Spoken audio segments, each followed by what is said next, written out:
Então, em vista dessa radicalização do peronismo e, ao mesmo tempo, dessa democracia na Argentina, que na segunda metade da década de 50 e na década de 60 vive esse impasse de vetar todos aqueles candidatos que pudessem, de alguma forma, se apoiar nessas multidões peronistas, porque o peronismo precisava ser desperonizado, como nós vimos lá nos textos do Gino Germani e do Ernesto Sábato. Aqueles setores peronistas tinham que ser desperonizados, não havia outra solução cabível para aqueles setores políticos. E nesse sentido, as Forças Armadas vão realizando uma série de intervenções na vida política da Argentina. Haviam realizado em 1930, já contra o Hipólito Yrigoyen, como nós vimos, realizou em 43 através da GOL contra os militares que estavam no poder, e a GOL que então instaura esse governo de direita e que traz o Perón à cena política. Haviam também intervindo na vida política em 55 para depor o Perón e novamente em 1962 para depor o presidente Arturo Frondizi da União Cívica Radical, porque se considerava que ele não estava respondendo àquela situação de pressões, de desordem, de anarquia. Então também o Arturo Frondizi é deposto. Pouco tempo depois se convocam novas eleições e é eleito o candidato Arturo Illia. Arturo Illia, candidato pela União Cívica Radical del Pueblo, já uma cisão da União Cívica Radical, porque os partidos também nesse momento, com as suas cisões, as suas dissidências em um cenário político bastante polarizado, então elege-se um candidato da União Cívica Radical del Pueblo e Arturo Illia, esse candidato eleito, foi deposto em 28 de julho de 66 por um golpe comandado pelo general Onganía. E o general Onganía instaura então aquilo que é conhecida como a primeira ditadura militar na Argentina, uma ditadura militar que se estende de 1966 a 1970 e que já anuncia uma série de características que depois vão se intensificar no segundo golpe em 76. Então, esse primeiro período é um período de repressão, é um período de intervenção nas universidades, é um período de uma ausência de projetos concretos, projetos de desenvolvimento econômico, projetos de crescimento, não. Tudo se limitava à ordem do discurso. Onganía falava em catolicismo, no valor da nação argentina, nessa grandiosidade da Argentina. Falava, claro, em anticomunismo. Então, eram grandes bandeiras retóricas que não se traduziam em medidas que dessem conta daquilo que o governo dizia ser, que era eficaz. Os partidos democráticos eram incapazes de solucionar os problemas da Argentina. Eram ineficientes e a ditadura seria capaz de fazer isso. Mas Onganía foi rapidamente mergulhando o país em uma série de sinais de incompetência, de recessão econômica, de inflação, ao mesmo tempo em que os partidos políticos haviam sido dissolvidos, em que as universidades tinham sofrido intervenção e, em meio a isso, o seu governo se torna insustentável. É por isso que ele sofre um golpe, dentro do golpe, uma outra facção do exército o destitui e busca uma solução para a Argentina. Faz parte da solução nesse ano de 1970 já o início de conversações com Perón, que estava no exílio.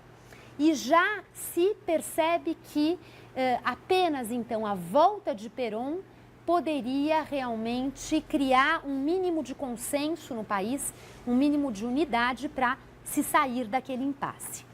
A partir daí, se criam as condições para a realização de novas eleições democráticas e é eleito nesse pleito um candidato chamado Câmpora, Héctor José Câmpora, e esse candidato Câmpora já é eleito sabendo que ele ficaria provisoriamente no comando até a volta de Perón. Em meados de 1973, Perón volta ao país, no dia 20 de junho. E Héctor Câmpora, então, renuncia ao seu mandato presidencial, são convocadas novas eleições para que Perón fosse eleito e rapidamente ele, então, se instaura como presidente da República. Entretanto, isso eu já havia comentado com vocês numa aula anterior, já quando Perón procura desembarcar no aeroporto de Ezeiza, não consegue desembarcar e o voo é desviado para outro aeroporto, porque milhares de militantes peronistas foram ao encontro de Perón no aeroporto de Ezeiza para recebê-lo e homenageá-lo. E esses grupos peronistas que lá se reúnem, ansiosamente esperando que o avião aterrissasse, entram em conflito entre si.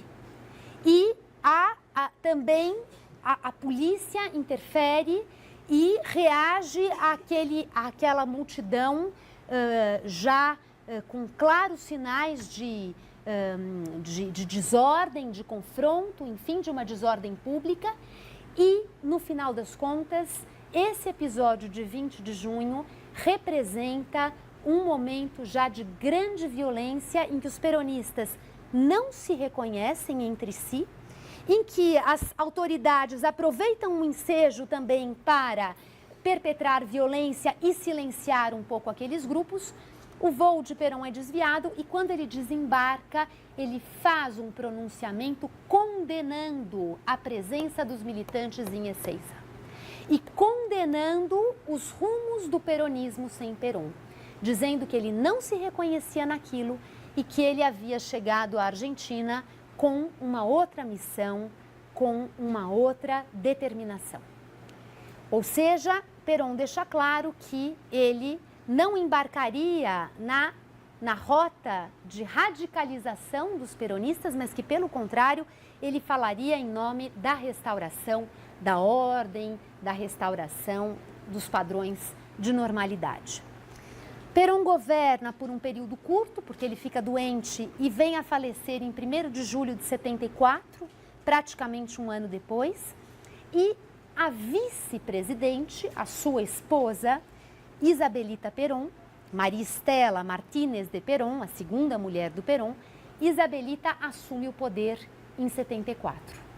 Ao assumir o poder, o país está profundamente polarizado, esses grupos de esquerda atuantes, a direita cada vez mais reclamando uma solução que interrompesse aquele movimento crescente de desordem, e essa direita se aglutina em torno da Isabelita Perón. Existem alguns porta-vozes importantes dessas posturas à direita, autoritárias e conservadoras, que são a Igreja Católica e as Forças Armadas. Em um círculo mais próximo a Isabelita Perón se organiza a chamada AAA. A AAA é uma organização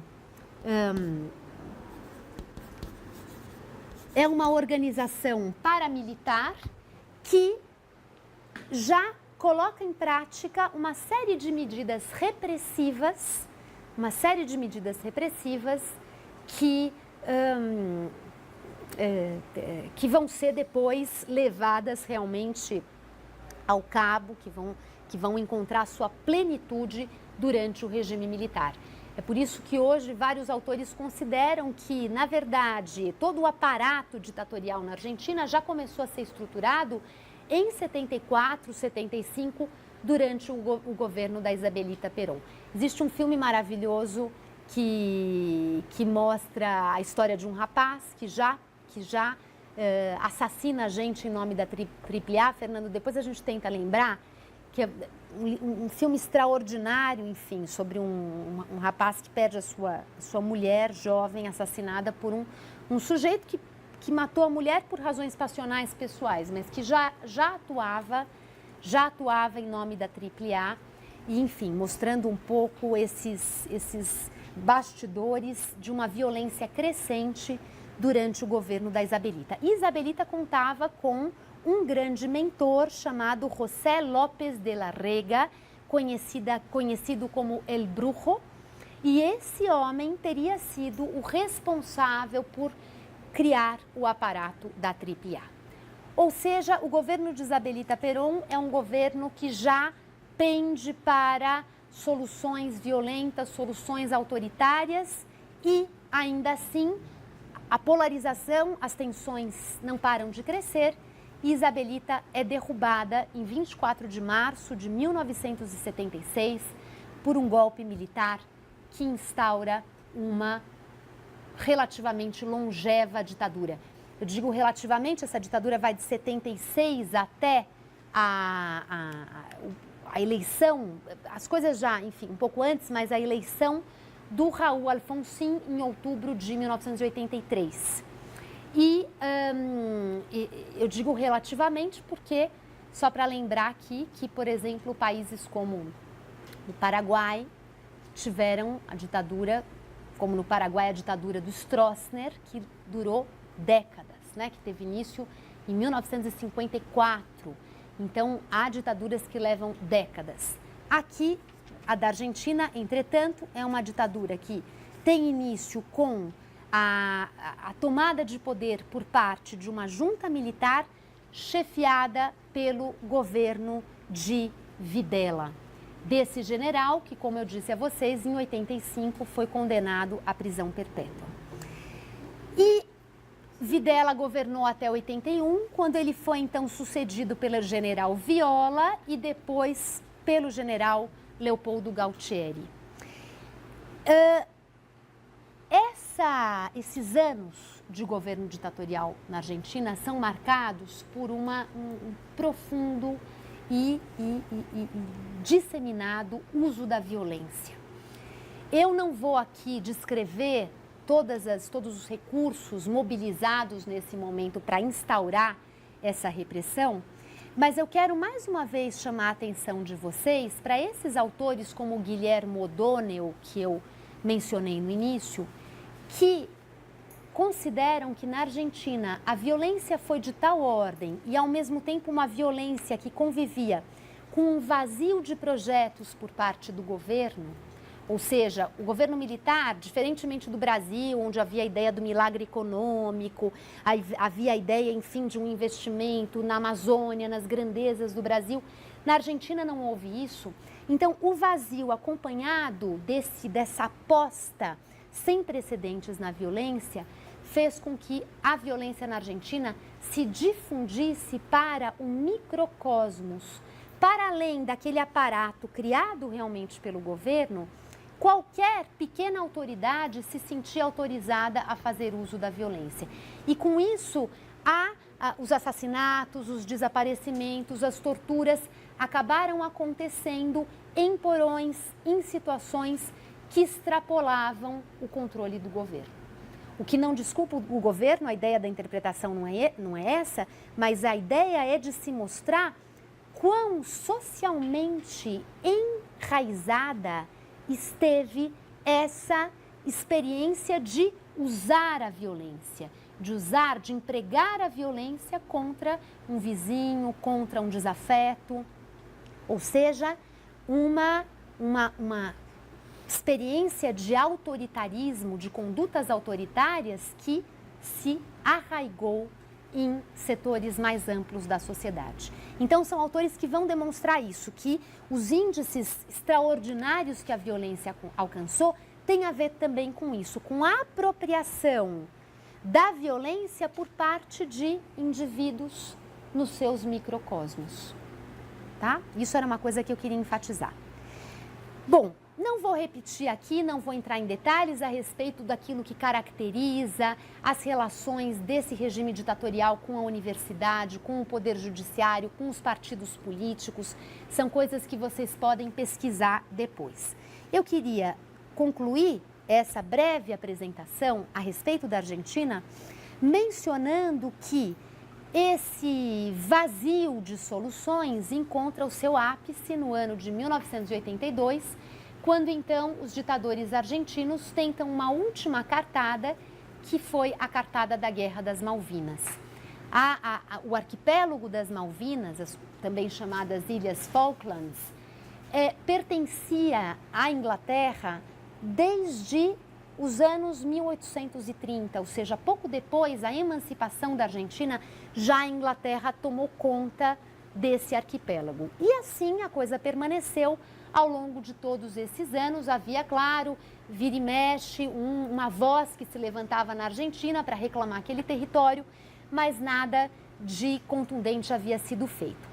Os militares, então, encontram o projeto de reconquistar as Malvinas das mãos imperialistas, das mãos imperiais britânicas, uma forma de reacender o sentimento nacionalista na Argentina. E assim é que a guerra tem início em abril. De fato, a sociedade argentina responde de uma forma muito veemente a essa conclamação, a uma causa nacional. Então, os jovens soldados que foram enviados para lutar nas Malvinas recebiam doações e as senhoras, então, procuravam criar redes para apoiar esses jovens soldados. E, no entanto, esses soldados foram deixados realmente ao Deus dará, né? Quer dizer, viveram uma situação extremamente precária durante a guerra, mal armados, mal vestidos, mal alimentados. Depois surgiram vários escândalos de donativos que foram desviados e foram parar em mercearias sendo vendidos, jamais alcançaram os soldados. Por sua vez, a Inglaterra, que também vivia uma crise política, sob a batuta da Margaret Thatcher, encontrou ali a oportunidade de, enfim, de afirmar o seu vigor e não poupou esforços para estraçalhar os argentinos, né? A resposta britânica foi uma resposta muito virulenta e em poucos meses a guerra estava ganha.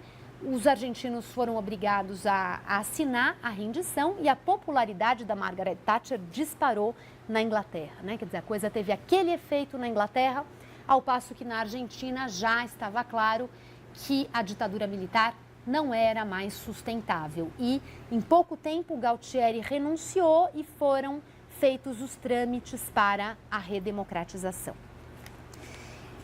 A questão da redemocratização na Argentina, também sendo aqui muito breve, é uma questão que conta com uma história marcada por mobilizações apaixonadas, por um envolvimento apaixonado da sociedade civil em torno do que seria feito com aquele legado da ditadura militar. E já no ano de 1984, foi formada uma comissão chamada Comissão Nacional para o Desaparecimento de Pessoas, conhecida como CONADEP, essa é a sigla da comissão. E essa comissão, a comissão da CONADEP foi presidida por Ernesto Sábato, o mesmo autor do texto que vocês leram. E a CONADEP fez um primeiro levantamento dos mortos, desaparecidos durante o regime militar. E produziu um informe que ficou conhecido como o Nunca Más, em espanhol, mas, com acentinho e sem o i. O Nunca Más era um informe que dava conta de números muito alarmantes, que eu não vou reproduzir aqui, vocês podem pesquisar, mas na casa dos milhares de mortos, desaparecidos e, enfim, trazendo um pouco um primeiro balanço do saldo da repressão. E o informe era tão chocante que ele provocou respostas políticas e jurídicas muito imediatas. Tanto é que já em 1985 houve um primeiro processo para julgar os membros da junta militar responsável pelo golpe e metade dos membros dessa junta foi condenada nesse processo. Dentre essa metade, o general Videla, condenado à prisão perpétua. Ou seja, vocês podem imaginar, comparando com o Brasil, o que isso significou. Em 85, um general ser condenado à prisão perpétua depois daquele nunca mais cair como uma bomba sobre a sociedade argentina. Isso também, é claro, gerou reações entre os militares, especialmente entre os militares de baixa patente que diziam: mas nós cumprimos ordens, nós estávamos a serviço, nós não tivemos escolha. E a pressão desses militares de baixa patente, juntamente, é claro, com a pressão dos militares de alta patente, foi uma pressão que gerou desdobramentos. E mesmo governos comprometidos com a causa da redemocratização, governos que tinham muitos membros de destaque, que tinham um histórico de oposição à ditadura, que tinham um compromisso, portanto, com a causa da verdade, da justiça, da reparação, mesmo esses governos precisavam negociar para sobreviver politicamente. E essa negociação com forças armadas, opinião pública, resultou na promulgação de uma lei no final de 1986, conhecida como a Lei Punto Final. E a Lei Punto Final, era uma lei que, em nome da reconciliação nacional, anulava a possibilidade de processos e de condenações. Ou seja, havia uma anistia, essa anistia seria respeitada e as coisas do passado morreriam com o passado. Ainda assim, havia militares inquietos. Na Páscoa do ano de 1987, houve um motim militar que resultou em novas negociações e no mês de julho, uma nova lei foi promulgada, conhecida como a Lei da Obediência Devida, ou seja, a obediência devida. E essa lei previa que os militares de baixa patente não poderiam ser responsabilizados, porque eles não tomaram decisões, apenas cumpriram ordens.